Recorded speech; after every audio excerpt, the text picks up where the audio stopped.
about like gate type stories like this, I automatically go back to, Daisy when she got out. And I was so angry with her. My mom was like, please don't sell her, because I was getting ready to sell her that night.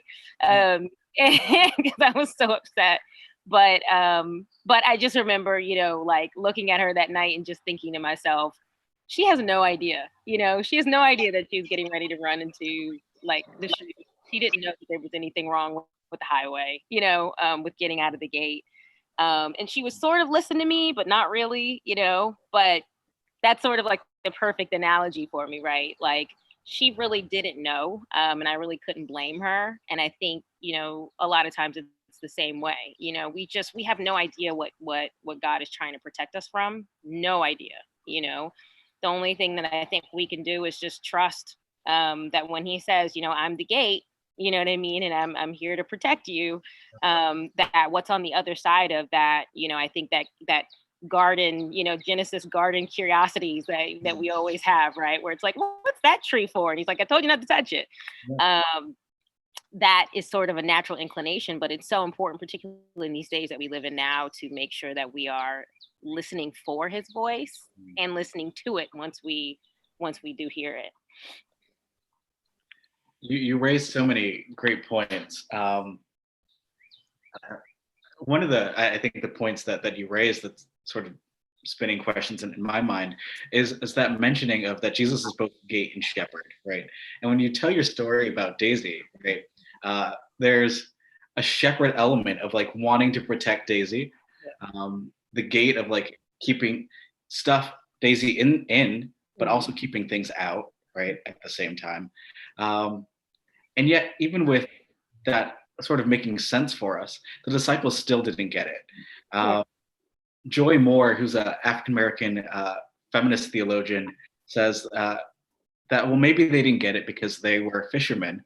And, well, that's not our particular analogy. If I'm a fisherman, why would I get a sheep and shepherd analogy? But she goes on to argue that really wasn't the point that Jesus was making. The point, as you raised, is that so often we forget the role that God is trying to play in our life, as both comforter, protector, and so what do you think Jesus is doing by being both gate and shepherd here? Like, what's the purpose of Jesus being both gate and shepherd? Forgive the ambulances that are going by right now. They're going by kind of slow, so I'm just like waiting for them to pass. Sorry. No, you're fine. So I think he's showing us sort of both roles and the importance of both roles. Never when I'm back here does this happen. That the relational aspect of the shepherd is sort of what you were talking about, that the importance of sort of hearing my voice, the relational part, but then also the protecting part of the gate, right? But I think he's like showing both. And I love that he says, you must enter by the gate, but it's like the gate is still sort of, it seems like it's supposed to keep people out and keep you in, but it's not an exclusive gate. It's an important sort of an important metaphor to note that the gate isn't like one of exclusion, so it's not sort of like a license for us to think of ourselves as like, oh, it's for us and us only and keep outsiders out. The purpose of the gate is not to keep out other sheep. It's mainly just for protector, right? So I think that's something that's important. So those two roles of protector and relationship of the shepherd is something that I see, throughout the passage. The other thing too is that the function of the gate, right, is to keep the sheep together. Of course, we talked about that. In the sheepfold during the night, safe from the thieves who are introduced and the robbers. And so during the day, the gate is open so that the sheep can go out and follow the shepherd to the pasture. The gate and the shepherd, they work together, for the well-being of the sheep. So you see both and in here so that the flock thrives. That's the whole point, So Jesus is both the gate and the shepherd at the same time. He guards, he protects the sheep from danger. He provides the nourishment for their life and abundance. I think, we get to see here how many roles that Christ plays in our life, all the different, names of Christ, Emmanuel, God with us. And so there's so many different roles where Christ functions that we have to remember that it's like it's almost like when you think of a shield that sort of protects you all around. I see all the major roles that he plays. Even in the book of John, right? You got all the I ams, I am the bread, I am. So there's these roles that he plays that is so important to us. But they're meant to protect us. They're meant to guard us, and it's all about trust too. I think, when I'm like in here and I'm gated up, I really feel protected. I feel secure, but it's not just enough to have that gate. It's also important to have that shepherd, that person that is there, that voice to sort of guide you and direct you. So the relational part is just so important on top of this. So you bring up relationship, and it's interesting too that the role of the gate as not exclusive, but as a place of safety and refuge. We're sort of forced to be indoors and at home right now. What ways do you see this text just interplaying with all that's going on in our lives right now? The idea of, the gate's protective, it's for our good, but where do we also have the trust with the shepherd in this? How do we make sense out of this text with our lives? I even see it politically. I hate to say that, it's the question of trust and who has our best interests at heart. We see that a lot. There's a quote that just fits so well with this from this professor named Sarah Heinrich from Luther Seminary. And this goes into the thief comes to steal part. And she says that we continue to be divided about who cares for us, that we continue to live with the anxiety of wondering who seeks to diminish us in any respect ought not to surprise us. Division and a struggle to understand are the result and the motivation for Jesus's words here. We struggle for clear speech and yet we yearn, but hardly ever dare to trust our leaders. So I think, spiritually, this text speaks to us in one way, but also just in general now, it's like, whose voice do we trust? Yeah. During all of this. And I think that's sort of like the ongoing debate that I'm seeing online, even on, on Twitter especially, right? People are like, okay, who is the leader, right? Who are the leaders that we're supposed to be listening to? And the debate has gone on, which is so weird from the beginning, where it's like, do we listen to the scientists and the medical world, which it's like, it seems like it's common sense that we should be listening to them, right?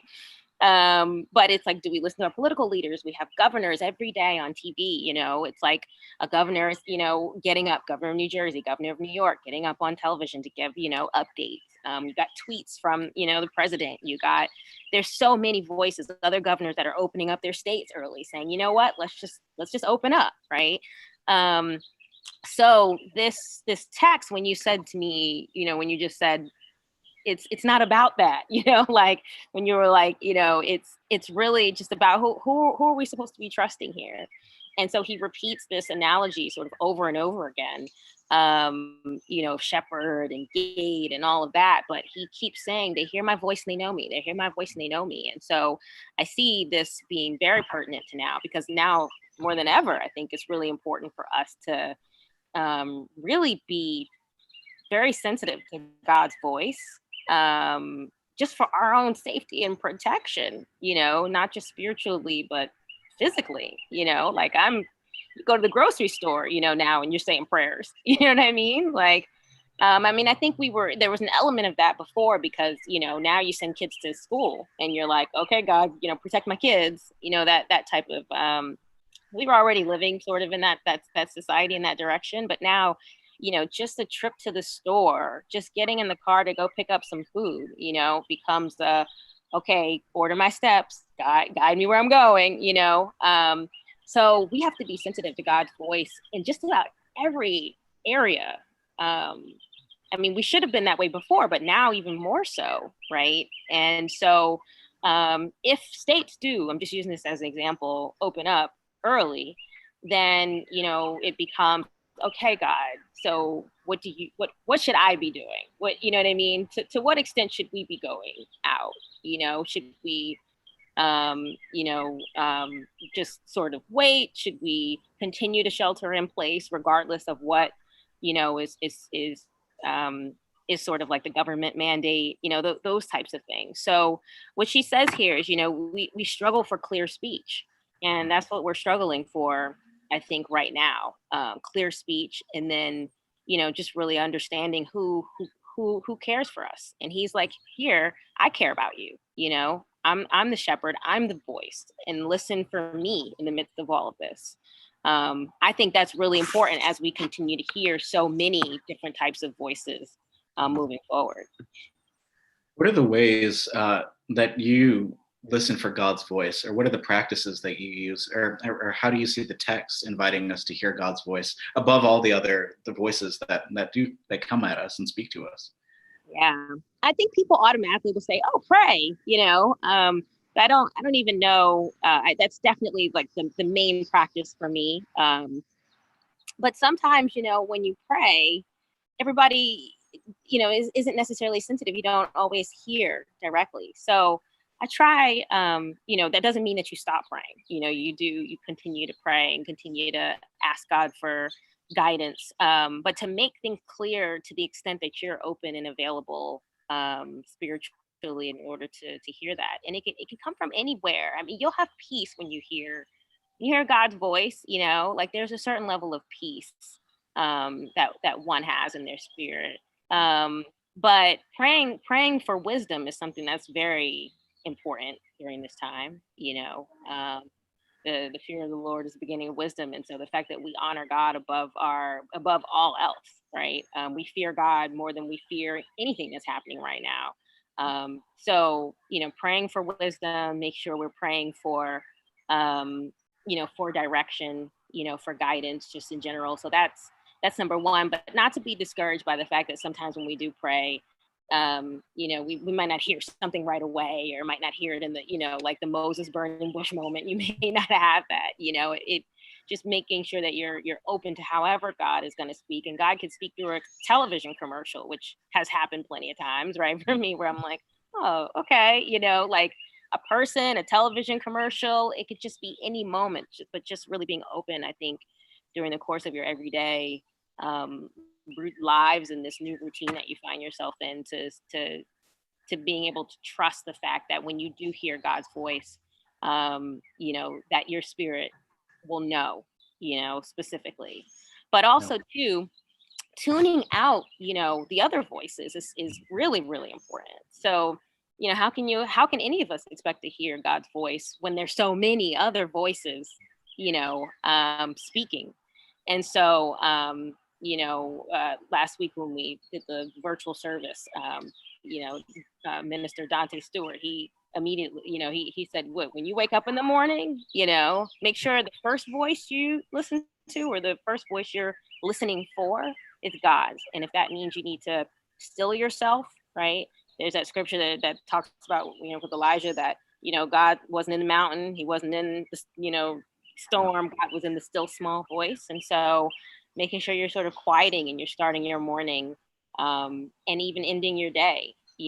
Some of us wake up, myself included, and we're scrolling through the phone. We go to sleep scrolling through the phone until we get tired, put the phone down, and go to sleep. We need to make sure we're positioning ourselves to hear God's voice more than ever. And so maybe that means not listening to the news 24 hours a day. Maybe that means just like being very select about when you do listen to the news, or when you are online, which is really difficult since we're immersed in it. But those are some of the things that are important to me.